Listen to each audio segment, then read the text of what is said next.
J'ai testé les photo booths pendant plus de 2 ans et j'ai pourtant essayé. Avant de commencer, comment j'ai découvert ces photo booths? Il y a ma meilleure amie qui se mariait. Tout simplement, moi je vais au mariage et je vois une grosse box comme ça au loin, un gros carré blanc. Je me dis c'est quoi ce délire? Je commence à découvrir le bail, j'appuie et là je vois on peut prendre des photos, il y a une photo qui sort. Ah putain génial, mais sans aller plus loin, sans penser vraiment ce que je vais vous raconter là. Donc la soirée elle se fait, voilà, le mariage de ma meilleure amie, témoin, tout va bien. Et après je vois que tu sais il y a le vin d'honneur et puis on arrive dans la salle, ouverture du bal, et puis tout le monde découvre aussi cette machine qui est nouvelle. Les gens arrivent, ils essayent et je vois qu'ils appuient, tu vois, et puis c'est des amis proches, et ils appuient, ils essayent et ils repartent avec leur petite carte et ils sont heureux, mais de chez heureux. Je vois l'expérience, elle est top. Et ce qui m'a mis la puce à l'oreille, moi, pour commencer par rapport à cette histoire, c'est que quand j'ai vu qu'il y avait des anciens de je sais pas quel âge et qui s'amusaient avec comme des plus jeunes, je me suis dit, quand tu trouves un business qui touche les vieux et aussi les jeunes, enfin les vieux, les personnes âgées, si on va être plus respectueux, je peux te garantir que c'est jackpot. Pourquoi pas moi finalement? Parce que moi qui filme à la base des mariages, qui fait des photos de mariage, et je me suis dit, attends, c'est quelque chose que je pourrais proposer en plus, voilà, sans partir dans un business, juste en plus. Du coup, le lendemain, je vois la personne qui arrive, c'était du côté d'Auxerre, et je lui dis, écoute, c'est stop, d'où ça vient, combien ça coûte, 10 000 balles. Donc il va falloir trouver 10 000 €. Et là, ça a commencé à coincer. Et je me dis 10 000 €, comment je vais rentable tout ça? Comment? Alors je m'intéresse un peu, mais combien je demande à ma meilleure amie, combien t'as loué ça? 500 €, d'accord. Et là, mon histoire a commencé avec beaucoup de peur, beaucoup de crainte et beaucoup de tout ça. Mais j'ai pu débuter quand même et me lancer. Et c'est ça que j'ai fait. Et ça fait 2 ans maintenant. Et il va falloir qu'on passe tout simplement aux choses sérieuses. Dans cette vidéo, je vais tout vous partager. Les défis que j'ai rencontrés en démarrant cette aventure et les surprises bonnes et moins bonnes. Et surtout ce que cette expérience m'a aussi apprise et pourquoi malgré tout je ne regrette rien ou alors je regrette, vous allez le découvrir dans cette vidéo. Et restez bien jusqu'à la fin car je vous donnerai un conseil essentiel si vous pensez vous lancer vous aussi. Alors le premier point, on va voir les défis. Quand je me suis lancé, je pensais que tout allait couler de source. Mais rapidement, les vrais défis sont arrivés. Et ils étaient nombreux. D'abord, comprendre comment faire un contrat, quelles clauses inclure, comment protéger mon matériel et mon activité. Est-ce que je dois lancer une micro-entreprise ? Une entreprise SAS, SASU ou autre SARL, qu'est-ce que je dois faire réellement? Ensuite, créer des visuels attractifs pour mes clients, mais où? Et en fait, ça a été plus compliqué que ça en a l'air. Il y avait aussi la question de la logistique. Comment déposer la borne?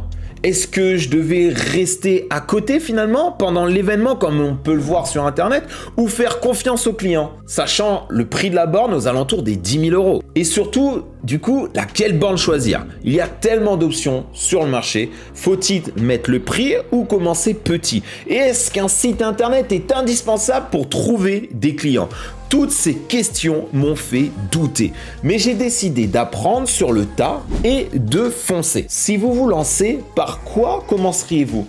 Par le choix du matériel ou par la recherche du client ou alors de vos réseaux sociaux premièrement? Avant de te dire les choix précis que j'ai fait par rapport à ces défis-là, laisse-moi aussi te raconter les surprises que j'ai pu avoir. Quand je pensais avoir tout anticipé, les surprises ont commencé à arriver. Certaines étaient positives, comme des clients qui étaient ravis, qui me recommandaient mes services à 100% à leurs amis, famille et tout ça. Mais il y a aussi eu des surprises beaucoup moins agréables. Imaginez ceci, vous arrivez sur un événement, tout est prêt et au moment de lancer la borne, elle ne répond plus rien. Ou pire, la caméra n'est plus détectée. Une autre fois, j'ai même découvert qu'il me manquait une pièce et une vis essentielle pour tenir la borne en place. Et je peux te garantir que c'est dans ces moments-là que vous réalisez qu'une machine qui semble magique peut rapidement devenir un cauchemar si elle n'est pas bien choisie ou entretenue bien sûr. Donc les défis que j'ai pu avoir déjà au début et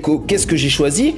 J'ai choisi la même borne que j'avais vue lors de ce mariage là. Donc j'ai pris cette borne là, j'ai vu les coûts, donc 10 000 balles. Oh, Coco, là ça pique. Voilà, là ça piquait. Je me suis dit, tu sais, c'est le premier investissement. tu reçois t'as de l'argent un petit peu parce que tu fais des mariages, des vidéos. J'ai aussi une entreprise de marketing digital et c'est le début, faut pas croire. Quand tu as de l'argent, tu te dis putain, qu'est-ce que je vais acheter? Je vais acheter ma Rolex parce que tout le monde a des Rolex quand on est entrepreneur. Enfin, c'est l'envie. Puis après, ça te passe l'envie. Tu dis mais attends, si j'investis, je vais pouvoir gagner plus. Et c'est la mentale que j'ai eue et que j'ai pris cette borne-là. Je la reçois. Qu'est-ce que je vois? Waouh, elle est costaude, quoi. Elle est lourde. Et j'avais pas pensé à ça.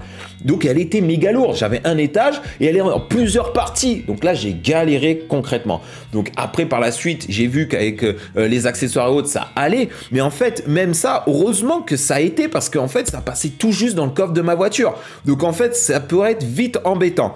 Il y a plusieurs éléments à porter. Donc là, déjà, c'était relou parce qu'il fallait faire des allers-retours. Et quand t'es entrepreneur, moins t'en fais, mieux c'est.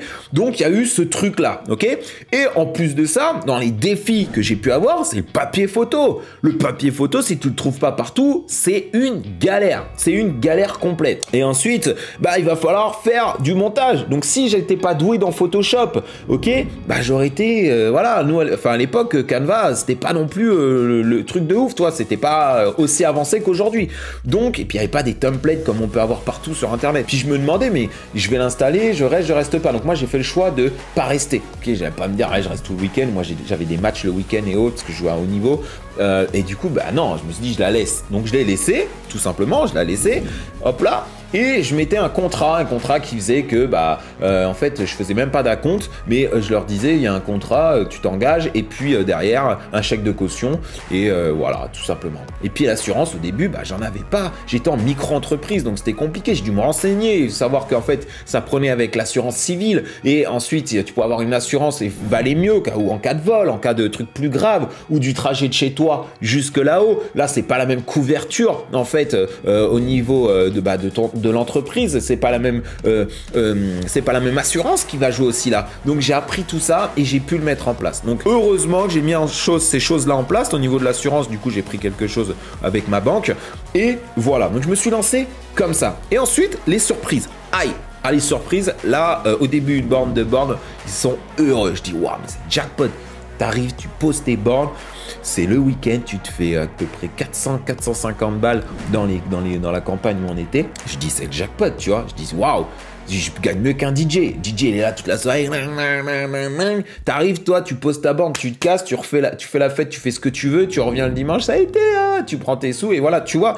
Enfin, vraiment. Et du coup, le défi les surprises que j'ai eues, c'est qu'après, moins drôle, on t'appelle. Ah, il y a eu un souci, comment ça se fait, il y a un bourrage papier, waouh.